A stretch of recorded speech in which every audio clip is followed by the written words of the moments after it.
Então, agora vamos ver o primeiro certo, ó, paciente certo. Então, para a gente ter certeza de que aquele paciente é o paciente certo, eu tenho que usar pelo menos 2 identificadores, que a gente usa o nome do paciente e a data de nascimento. Por que data de nascimento e o nome?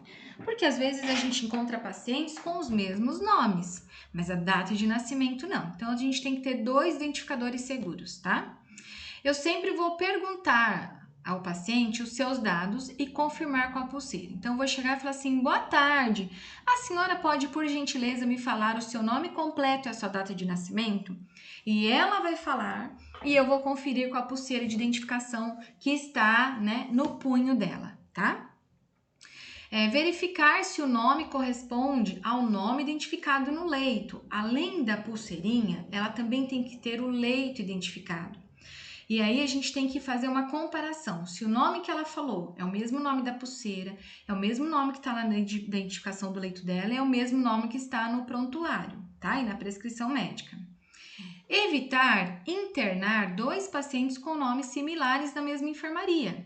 Imagine eu colocar 2 pacientes, um João Vitor da Cunha, um João Vitor da Silva, um do lado do outro, gente. O que está modificando apenas um do outro é o sobrenome. Então, a chance de a gente cometer um erro na troca de medicação é altíssima. Então, nós devemos evitar colocar pacientes com nome parecido, nome similar, juntos em um único quarto, em uma única enfermaria. Evitar que o mesmo funcionário seja responsável pela prestação de assistência de enfermagem a 2 pacientes com nomes similares. Por quê? Se eu fiquei responsável pela Maria Eduarda da Cunha e também fiquei responsável pela Maria Eduarda Carvalho, vocês concordam que na hora que eu for preparar a medicação das 2 Maria Eduardas no mesmo horário, eu corro grande risco de confundir as Marias Eduardas, né? Então, a gente nunca deve assumir 2 pacientes com nomes parecidos, com nomes similares ou nomes iguais, mesmo que sejam apenas o primeiro nome. Então, olha lá, nessa parte de identificação segura, né? A gente sempre vai pedir ao paciente que ele nos fale o nome dele e a data de nascimento, lógico, né? Quando isto for possível. E quando for possível e eu tiver dúvida, eu ainda posso pedir para ele soletrar o nome dele, tá? Eu sempre vou verificar as informações que ele está me passando com as informações que estão na pulseira de identificação, né? Que deve dizer exatamente o mesmo, certo? Checar também se a impressão ou registro encontra-se legível. Se a pulseira está apagada, a gente tem que solicitar a troca dessa pulseira. A gente nunca, mas absolutamente nunca, vamos supor que o paciente está no leito correto. Por quê? Às vezes tem paciente que gosta de circular pelo hospital. Aí faz amizade com um paciente do outro quarto que está totalmente errado, tá, pessoal? Por conta de infecção cruzada. Acho que vocês já aprenderam sobre isso. Mas vamos supor que o paciente do quarto 301, leito B, o seu José, ele tá lá, fez amizade com o seu Paulo, lá do outro quarto. Mas o seu José foi ao raio-x, setor de raio-x. Nesse meio tempo, o amigo dele, o seu Paulo, foi lá conversar com o seu José. E viu que o seu José não estava lá e ele fez o quê? Sentou na cadeira do seu José. Se eu chego e eu não pergunto o nome do meu paciente para me certificar e conferir com a pulseira, eu posso chegar à conclusão de que aquele senhor que está ali sentado não é o senhor Paulo, e sim o senhor José, e faço a medicação de um paciente no outro, tá? A gente nunca vai perguntar para os pacientes da seguinte maneira: boa tarde, a senhora é a dona Maria, não é? Por quê, gente? Se é uma paciente confusa, ela pode balançar a cabeça sinalizando que sim, né? Eu não posso, então eu tenho que sempre perguntar para ela, né? A senhora me fala, por gentileza, o seu nome completo e a sua data de nascimento, tá?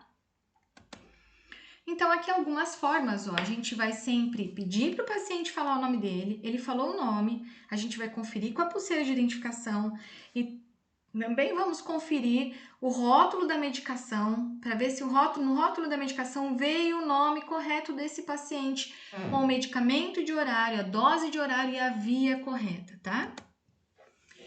Segundo certo da medicação segura, medicamento certo. Então, eu sempre vou conferir o nome do medicamento que tem nas nossas mãos, que está nas nossas mãos, com o medicamento que está prescrito.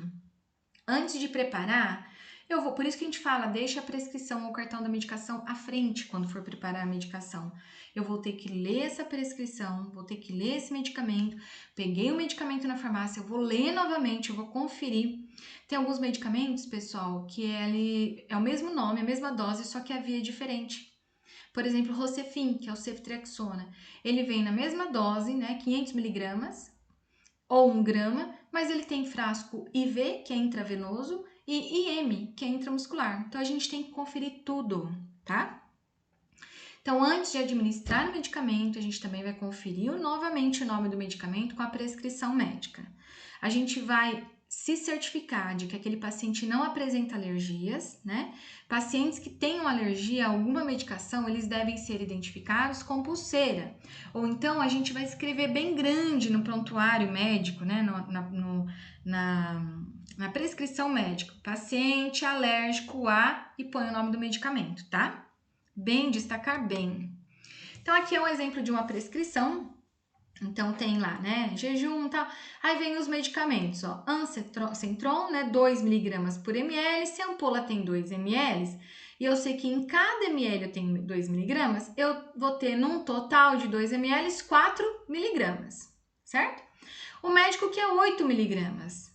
Então, quantos comprimidos eu vou ter que dar? Quantas ampolas eu vou ter que pedir? 2 ampolas por horário, né?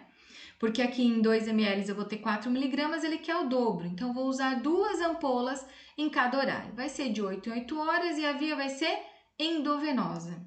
Aqui alguns exemplos, tá? De prescrição médica para vocês verem, tá? Outros medicamentos. Vamos lá, próximo. Outro certo da medicação segura, a dose certa. Então, a gente vai conferir atentamente essa prescrição médica, né? Doses escritas com 0, vírgula, ponto, elas devem receber muita atenção, porque isso pode levar a gente a entender uma apresentação, uma dose errada, tá? Então, a gente pode calcular doses erradas. Na dúvida, pessoal, pergunte ao médico, ou pergunte ao enfermeiro, ou confirme com a prescrição anterior. Daí a importância da gente ter a prescrição médica digitalizada. Verificar a unidade de medida utilizada na prescrição, né? A gente nunca, aqui eu pus, mas a gente nunca vai usar colher de chá, colher de sopa num hospital, tá? A gente sempre usa ampola, meia ampola, 1/4 da ampola, tá? Ou então em miligramas. Conferir a velocidade do gotejamento. Então, toda medicação que a gente for infundir por gotejamento, tipo soro, sabe? A gente tem que fazer cálculos para eu saber quantas gotinhas podem cair por minuto.